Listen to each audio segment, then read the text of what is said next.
Students, मैं उमा राठौड़। आज हम बीएससी पार्ट सेकंड में पेपर थर्ड फिजिकल केमिस्ट्री में हमारे केमिकल इक्विलिब्रियम यानी केमिकल साम्य के अगले अध्याय लॉ ऑफ मास एक्शन यानी द्रव्य अनुपाती क्रिया का नियम और इक्विलिब्रियम कांस्टेंट के बारे में स्टडी करेंगे। इसमें हम द्रव्य अनुपाती क्रिया का नियम, यह नियम गुलबर्ग और वागे ने दिया था। इस नियम के अनुसार किसी अभिक्रिया का वेग उसमें क्रिया कारकों के सक्रिय द्रव्यमान के गुणनफल के समानुपाती होता है।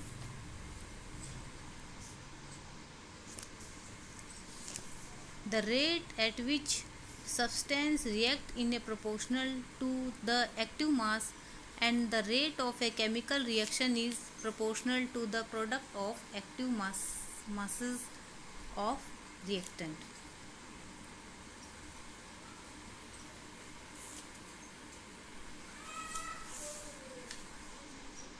इस नियम के अनुसार किसी पदार्थ के सक्रिय द्रव्यमान से तात्पर्य उस पदार्थ की मोलर सांद्रता, मोलर कंसंट्रेशन या 1 लीटर आयतन में विद्यमान पदार्थ के मोलों की संख्या से होती है। अब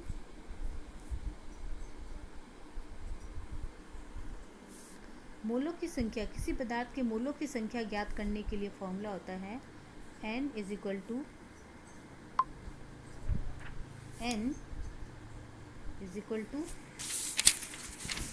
m अपॉन किसी पदार्थ की ग्राम में मात्रा अपॉन उसका मोलिकुलर वेट।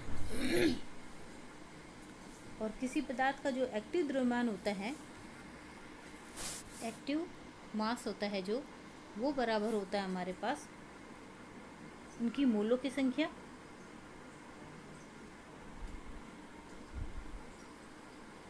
मोल की संख्या अपॉन लीटर में उसका कुल आयतन, यानी m मोल की संख्या m इंटू v। ये होगी हमारे पास सक्रिय द्रव्यमान।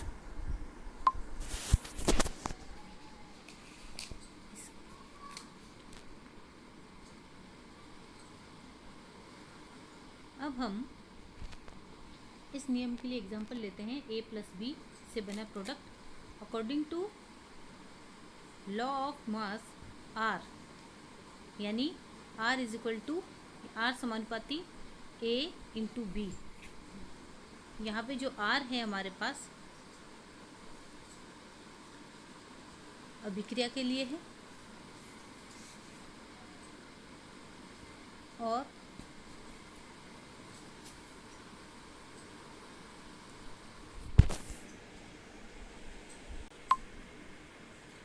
अभिक्रिया का वेग r is proportional a into B.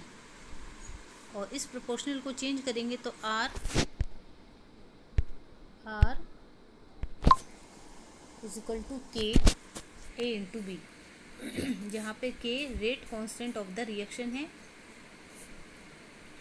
Active mass represent the molar concentration और concentration in mole per liter which is represented by a square bracket। Square bracket में हमने सक्रिय द्रव्यमान को लिखा है, यानी इस अभिक्रिया के लिए सक्रिय द्रव्यमान हमारा कितना हो गया, जो क्रियाकारक हैं उनका आपस में मल्टीप्लाई, ये हो गया उनका सक्रिय द्रव्यमान, यानी a इंटू बी ब्रैकेट में।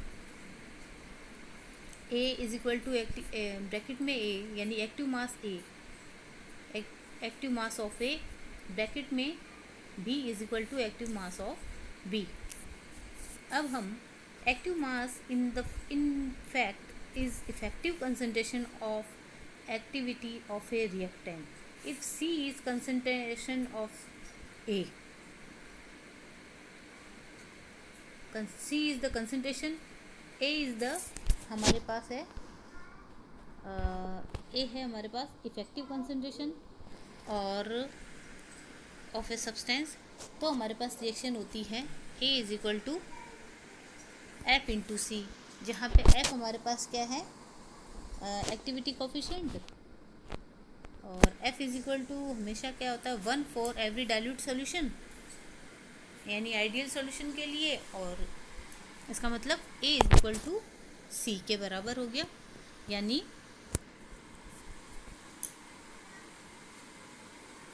कंसंट्रेशन बराबर हो गई इफेक्टिव कंसंट्रेशन के। फॉर ए जनरल रिएक्शन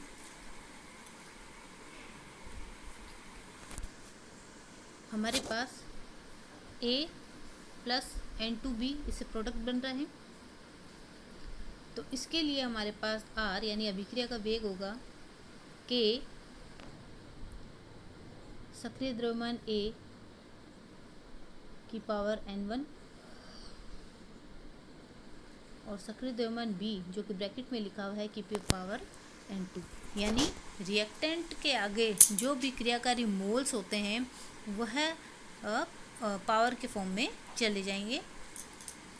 तो यह हमारे पास हुआ गुलबर्ग वागे का नियम, law of mass action.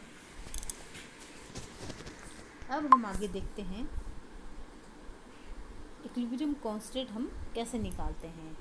Equilibrium constant in an important is an important factor which gives important information regarding the rate and nature of reaction.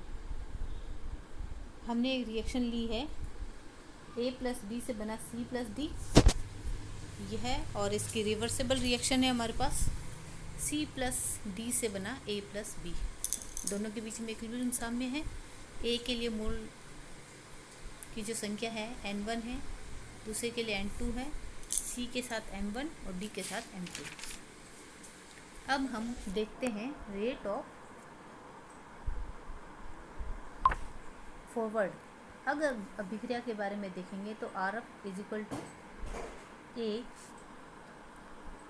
Bracket में N1 bracket में A ऊपर N1 power N1 B power N2, यानी और ये जो समानुपाती का चिन्ह चेंज हो गया हमारे पास KF यानी फॉरवर्ड में।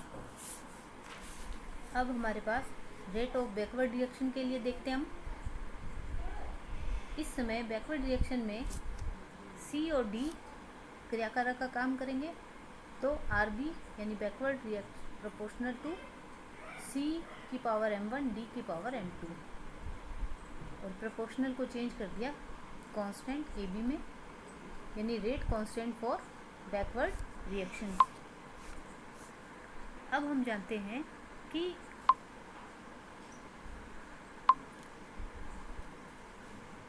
जो फॉरवर्ड रिएक्शन होती है वो बैकवर्ड रिएक्शन के बराबर होती है, यानी फॉरवर्ड रिएक्शन अभी हमने प्राप्त करी थी, ये होगी हमारे पास बैकवर्ड रिएक्शन, ये दोनों आपस में बराबर होगी। तो KF upon KB is equal to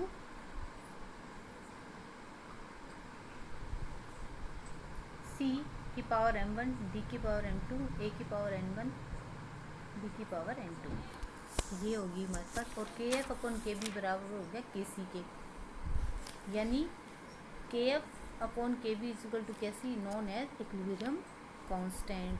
तो ये हमारे पास रासायनिक साम्य स्थिरांक, जिसे हम हिंदी में कहेंगे साम्य स्थिरांक, ये जो साम्य स्थिरांक है।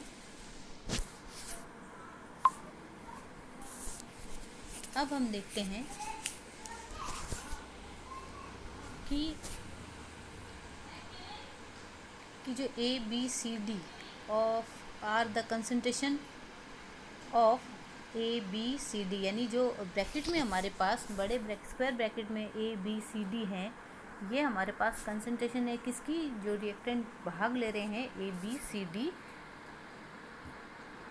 Respectively at equilibrium. Equilibrium constant can be defined as simply that ratio of the velocity of rate constant of forward and backward reaction. यानी हमारे पास फॉरवर्ड और बैकवर्ड रिएक्शन यानी अग्र अभिक्रिया और पश्च अभिक्रिया का जो रेट कांस्टेंट है उनका रेशो ही हमारे पास क्या होता है, इक्विलिब्रियम साम्य होता है। अब हम एग्जांपल लेते हैं, जैसे कि अमोनिया N2 और H2 इससे बनता है अमोनिया। जब इसका इक्विलिब्रियम कांस्टेंट निकालेंगे तो NH3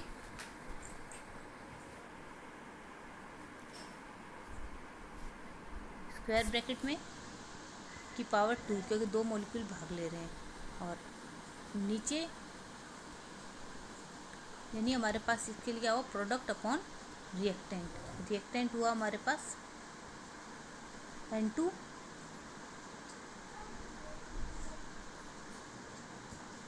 H2 की power 3।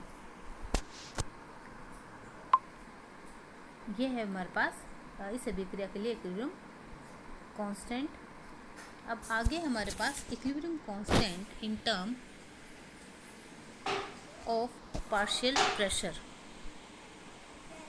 Equilibrium constant in term of partial pressure.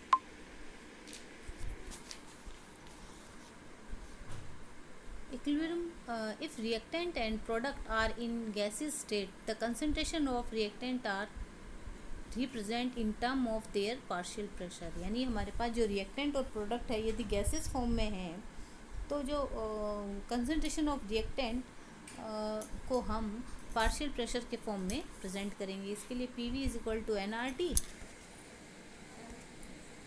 PV is equal to nRT। तो P हमारे पास हो गया N/VRT। P हमारे पास जो है molar concentration, RT proportional is equal to, और P समानुपाती molar concentration C।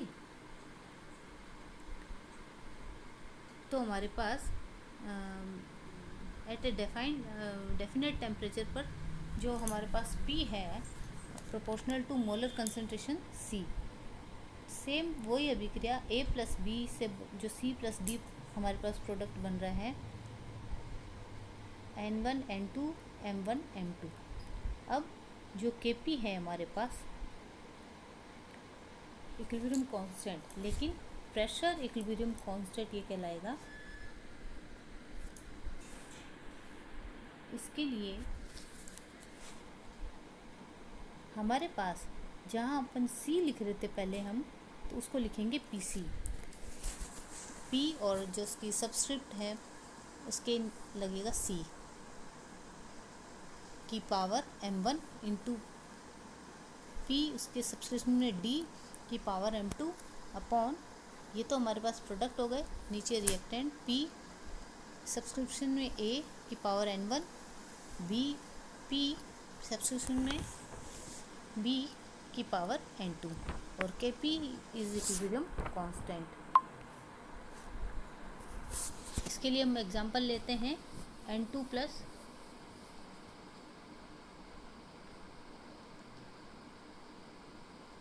(3H2) gases state में। तो Kp is equal to PNH3